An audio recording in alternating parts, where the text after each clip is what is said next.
जो छुप छुप के भेदभाव करे उसे सौतेली माँ कहते हैं, और जो खुलेआम सरेआम ऑन कैमरा 140 करोड़ लोगों के सामने भेदभाव करे उसे ओम बिड़ला कहते हैं। ऐसी ही चर्चा आजकल देश भर में हो रही है।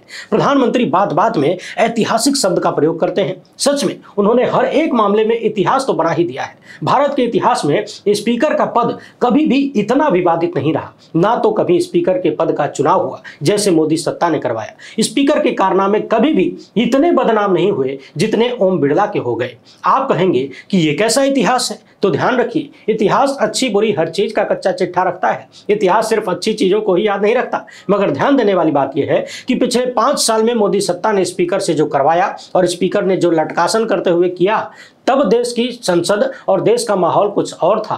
लेकिन अब न तो देश का माहौल वैसा है, न देश की संसद वैसी है, न सत्ता पक्ष वैसा है, न विपक्ष वैसा है। सब कुछ बदल चुका है। और इसी बीच कांग्रेस ने एक नया दांव खेल दिया है, जिसके बाद स्पीकर ओम बिड़ला फिर से चकरघिन्नी में फंसते हुए नजर आएंगे। यूं कह लीजिए कि उनके भेदभाव की जबरदस्त टेस्टिंग करने का संकल्प कांग्रेस ने ले लिया है और एक्शन शुरू हो गया है। स्पीकर ओम बिड़ला को एक पत्र भेजा गया है और इस पत्र में एक एक पन्ने को जब आप पलटेंगे तो नजर आएगा कि कैसे आने वाले दिन में स्पीकर ओम बिड़ला इधर कुआं उधर खाई की स्थिति में नजर आने वाले हैं। तो टकटकी लगाकर वीडियो को देखते जाइए। मैं एक एक पन्ने को पलटूंगा, इसके साथ ही एक पन्ना प्रधानमंत्री के परम मित्र का भी पलटा जाएगा। चुनाव से पहले कहा जा रहा था कि यदि मोदी सत्ता चली गई तो साहेब के मित्र सेठ मुश्किल में आ सकते हैं। चुनाव परिणाम के बाद सत्ता गई तो नहीं, कमजोर जरूर हुई, मगर इसके बावजूद सेठ मुश्किल में आते हुए नजर आ रहे हैं, क्योंकि इंडिया गठबंधन की एक सरकार ने सेठ की कंपनी के खिलाफ जांच का आदेश दे दिया है और जांच की रिपोर्ट भी 2 महीने के भीतर ही प्रस्तुत करने का आदेश दे दिया गया है।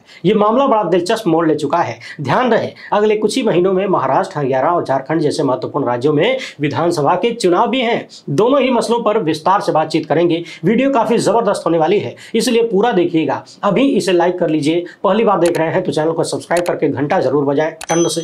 दुनिया के सबसे बड़े लोकतंत्र में स्पीकर के पद पर बैठा व्यक्ति भेदभाव और मनमानी के आरोपों में न घिरता यदि इस देश का मीडिया आजाद होता। कोई सेठ सभी जांच एजेंसियों के ऊपर नहीं होता यदि मीडिया उस सेठ की जेब में नहीं होता। इसीलिए स्वतंत्र आवाजों को मजबूत करिए जो आपकी आवाज उठाएं, और ये तभी संभव है जब वो आपके खर्चे से चले। हमारा काम पसंद आता हो तो इस QR कोड या फिर मोबाइल नंबर का प्रयोग करते हुए हमें आर्थिक सहयोग भेजने का प्रयास जरूर करें। बहुत बहुत धन्यवाद। पिछले दिनों हम सब ने देखा किस तरीके से राहुल गांधी ने भरी संसद में बीजेपी, RSS और प्रधानमंत्री को एक के बाद एक बुरी तरह से लपेटा। कहने लगे कि दुनिया का कोई भी धर्म हिंसा नहीं सिखाता, जो सच्चा हिंदू है वो हिंसा नहीं कर सकता, नफरत नहीं फैला सकता, असत्य की राह पर नहीं चल सकता। मगर आप लोग अपने आप को हिंदू कहते हैं और दिन रात हिंसा हिंसा नफरत नफरत झूठ झूठ झूठ फैलाते हैं। इसके बाद हम सब ने देखा कि जैसे ही राहुल गांधी ने बीजेपी, RSS तथा प्रधानमंत्री को 24 घंटे हिंसा, नफरत और असत्य फैलाने के लिए घेरा, कहा कि आप हिंदू हो ही नहीं सकते, खुद प्रधानमंत्री ही खड़े होकर विरोध जताने लगे। इसके अलावा बीजेपी के और कई बड़े नेता खड़े होकर राहुल गांधी का विरोध करने लगे। ये शायद इतिहास में पहली बार हुआ जब विपक्ष का एक नेता बोल रहा हो और सत्ता पक्ष के बड़े बड़े लोग खड़े होकर विरोध करने लगे। इस पर राहुल गांधी ने कहा कि आप इसलिए चिल्ला रहे हैं क्योंकि तीर सीधे दिल पर लगा है। प्रधानमंत्री ने कहा कि पूरे हिंदू समाज का अपमान कर रहे हैं, ये ठीक नहीं है। इस पर राहुल गांधी और तेज से बोलने लगे और कहने लगे कि नरेंद्र मोदी पूरा हिंदू समाज नहीं है, बीजेपी तथा RSS पूरा हिंदू समाज नहीं है, ये ठेका नहीं है बीजेपी का। राहुल गांधी ने अग्निवीर योजना पर कहा कि आपने इस योजना में अग्निवीरों को यूज एंड थ्रो का मजदूर बना दिया। पर्चा लीक का मुद्दा भी राहुल गांधी ने उठाया।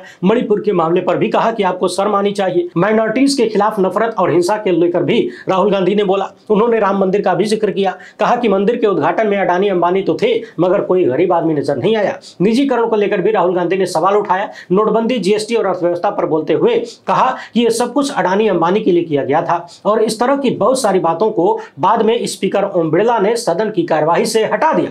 संसद की भाषा में जिसे कहते हैं एक्सपंज करना, वो कर दिया। यहां तक कि अडानी अंबानी का नाम भी हटा दिया गया। ऐसा दावा कांग्रेस प्रवक्ता सुप्रिया सिंह ने किया है। अब अडानी अंबानी का नाम लेना किस तरीके से असंसदीय हो सकता है, इसका जवाब स्पीकर ही दे सकते हैं अगर देना चाहे तो। यानी विपक्ष के नेता ने बहुत सारी बातें कही, उनमें से जो जो चीजें मोदी सत्ता को पसंद नहीं आती थी उन सबको हटा दिया गया। यहीं से नया खेल शुरू हो गया है। कांग्रेस के सांसद हैं मणिकम टैगोर। इन्होंने लोकसभा अध्यक्ष ओम बिड़ला को पत्र लिखा है और इस पत्र में मोदी सत्ता की तरफ से उसी संसद में दिए गए भाषणों का कच्चा चिट्ठा खोला गया है और कहा गया है कि स्पीकर साहब एक नजर इधर भी दौड़ाइए, क्योंकि प्रधानमंत्री नरेंद्र मोदी तथा भारतीय जनता पार्टी के सांसद अनुराग ठाकुर ने इसी सदन में बहुत सारे गलत और भ्रामक बयान दिए हैं, वो भी इसी सत्र में। अब आपको बता दें कि यदि कोई सांसद किसी अन्य सांसद द्वारा दिए गए बयान में किसी गड़बड़ी को, अशुद्धि को उजागर करना चाहता है तो इस मामले को संसद में उठाने से पहले स्पीकर को पत्र लिखना होता है। वही काम कांग्रेस के सांसद ने किया है,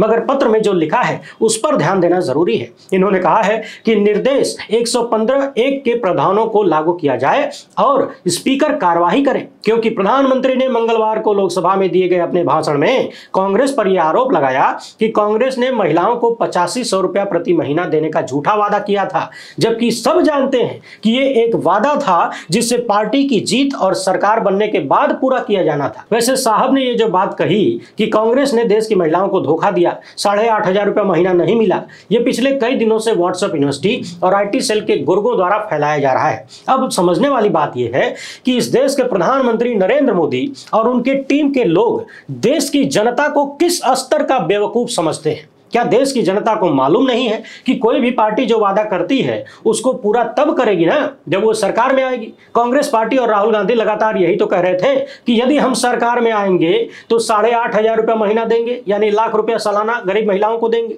मगर चूंकि प्रधानमंत्री और उनकी पूरी टीम का यही काम है 24 घंटा अपने ही देश की जनता को टोपी बनाओ, इसकी टोपी उसके सर पे करो, झूठी बातें बताओ। यहां ध्यान देने वाली बात एक और है कि प्रधानमंत्री को अपने किए गए वादे याद नहीं है। 10 साल पहले से लगातार वादे पे वादे किए जा रहे हैं। कहा था कि 2 करोड़ रोजगार हर साल देंगे, सबके खाते में 15-20 लाख रुपया मुफ्त में आ जाएगा, बुलेट ट्रेन चलाएंगे, 100 स्मार्ट सिटी बनाएंगे, भ्रष्टाचार मिटाएंगे, काला धन वापस लाएंगे, महिलाएं सुरक्षित होंगी, गंगा सफाई होगी, देश सुरक्षित होगा। इस तरह के कई दर्जन वादे उन्होंने किए थे, मगर इनमें से एक भी वादा याद नहीं है, जबकि 2-2 बार सरकार चला चुके हैं, तीसरी बार चला रहे हैं, ठेल रहे हैं। यह बहाना भी नहीं है कि हम जीते नहीं, सरकार में नहीं आए, और कांग्रेस पर झूठा आरोप लगा रहे हैं कि उन्होंने देश की महिलाओं से झूठा वादा कर दिया था। मगर आप सब जानते हैं, ऐसा नहीं है कि साहब को कुछ मालूम नहीं है, उन्हें सब मालूम है। हकीकत बस इतनी सी है कि देश की जनता को प्रचंड मूर्ख समझते हैं। 100 बात की एक बात यही है। इसे कांग्रेस सांसद ने भी उठाया है और स्पीकर से प्रधानमंत्री की इस गलत बयानी पर कार्रवाई करने की मांग की है। आगे सुनिए,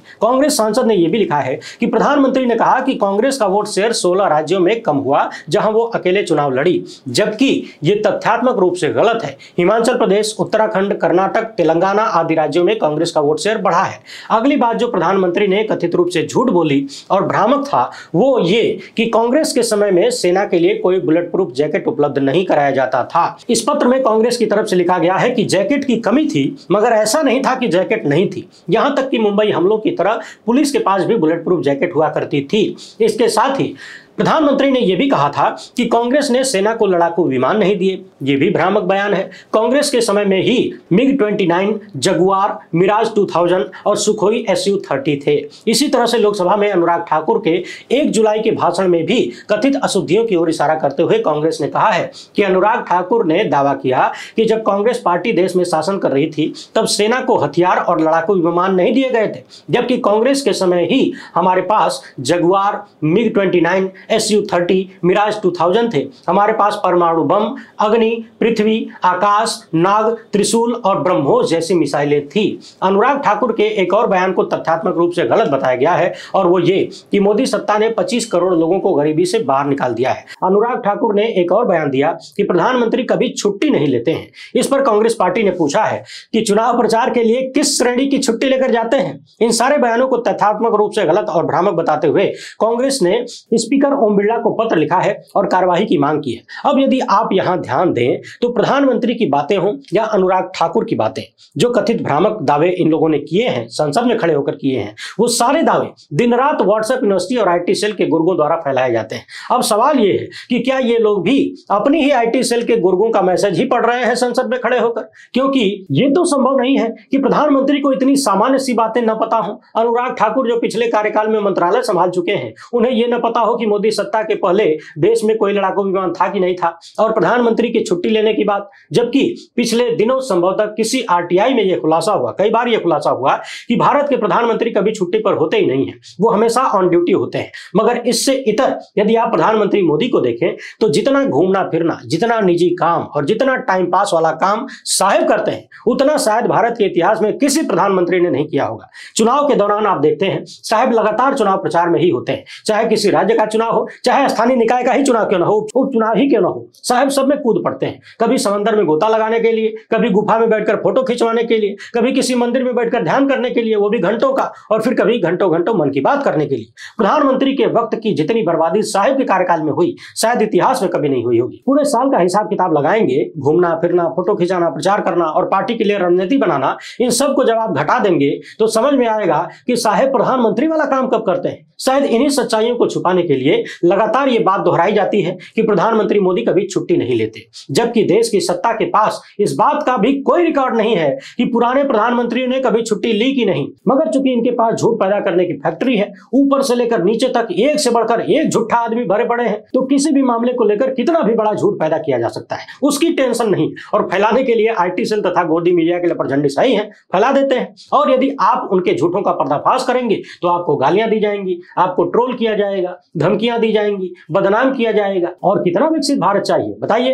अब देखने वाली बात यह है कि स्पीकर ओम बिरला प्रधानमंत्री के झूठे दावों और उनके सांसद के कथित फर्जी दावों पर क्या एक्शन लेते हैं। एक्शन लेते भी हैं या सन्नाटा मार लेते हैं, ये दोनों ही परिस्थितियां देखने वाली होंगी। अगर एक्शन लिया तो सिद्ध होगा कि साहब ने झूठ बोला, हालांकि इसमें सिद्ध होने जैसा कुछ है नहीं, मगर जब अपना ही आदमी कहने लगे कि साहब ने झूठ बोला तो बात कुछ और हो जाती है। और यदि एक्शन नहीं लेंगे तो एक बार फिर से प्रमाणित होगा कि ओम बिरला स्पीकर के पद पर एकदम ईमानदारी से काम कर रहे हैं। बाकी इनका काम कैसा है वो ये एक तस्वीर ही बता दे रही है, विपक्ष के साथ कैसा व्यवहार है और सत्ता पक्ष के साथ कैसा व्यवहार है। प्रधानमंत्री के कथित झूठों की बात हो गई, आइए अब प्रधानमंत्री के परम मित्र के कथित फ्रॉड की बात कर लेते हैं, यानी घोटालों की बात कर लेते हैं। मई 2024 में फाइनेंशियल टाइम्स और Organized Crime and Corruption Reporting Project द्वारा की गई एक जांच में खुलासा किया गया था कि जनवरी 2014 और अक्टूबर 2014 के बीच तमिलनाडु के तट पर पहुंचे कोयले से कम 2 दर्जन शिपमेंट की कीमत शुरू में कम ग्रेड के कोयले के रूप में तय की गई थी। बाद में अडानी ग्रुप ने इस कोयले की